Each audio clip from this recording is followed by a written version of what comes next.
Hi guys, it's Miss Lisa, and I'm out on the porch today for Porch Time Story Time. And today I have a book for you called Butterflies on the First Day of School. Written by Annie Silvestro and illustrated by Dream Chen. Butterflies on the First Day of School. I bet some of you maybe had a first day of school this year. Butterflies on the first day of school. A month before school, Rosie picked out her very first backpack. It was covered with flowers and she loved it with all her heart. She paraded around proudly. "Don't worry," she told her sister Emily. "Someday you'll be big enough to go to school like me."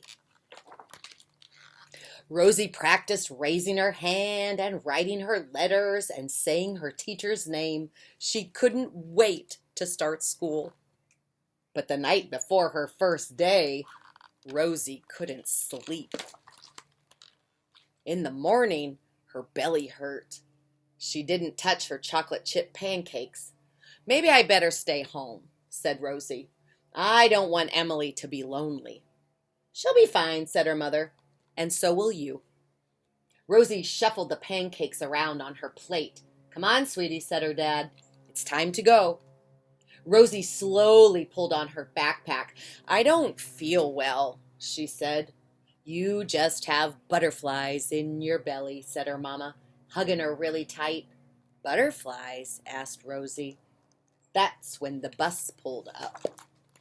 "I love you," said her mama. "Have fun," said Dad. Rosie stared nervously out the window. Soon a girl sat down next to her. "I'm Violet," she said. "What's your name?" "My name is Rosie." As she spoke, a butterfly flew out of her mouth. Rosie clapped both hands over her face. "Are you okay?" Rosie nodded. "I have Mrs. Mancini," said Violet. "Me too," said Rosie. The words tumbled out on two silver butterflies. Rosie watched them flutter down the aisle. Violet did not seem to notice the butterflies.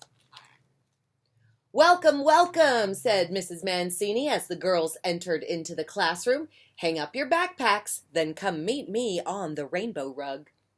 Everyone fidgeted in the circle. "Let's get to know each other," said Mrs. Mancini. "I'll go first. I have a golden retriever dog named Barney. I love chocolate cake, and I am terrified of spiders." Violet went next. "I'm allergic to dogs," she said, "and sometimes my brother Alex." "This summer I rode a train for the very first time," said Jay.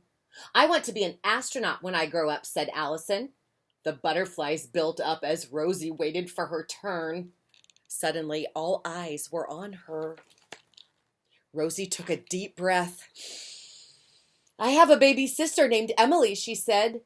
And three butterflies flitted into the air. "I love to sing and play soccer. I wish I had a freezer in my room so I could eat ice cream whenever I wanted." And the class laughed. Rosie's belly felt a lot better. After that, Rosie sat at the art table and she painted a flower on a giant easel, and she made one for Violet, too. Then they helped Jay build a train out of blocks. And from time to time, butterflies rumbled in Rosie's belly. Occasionally, one or two popped out.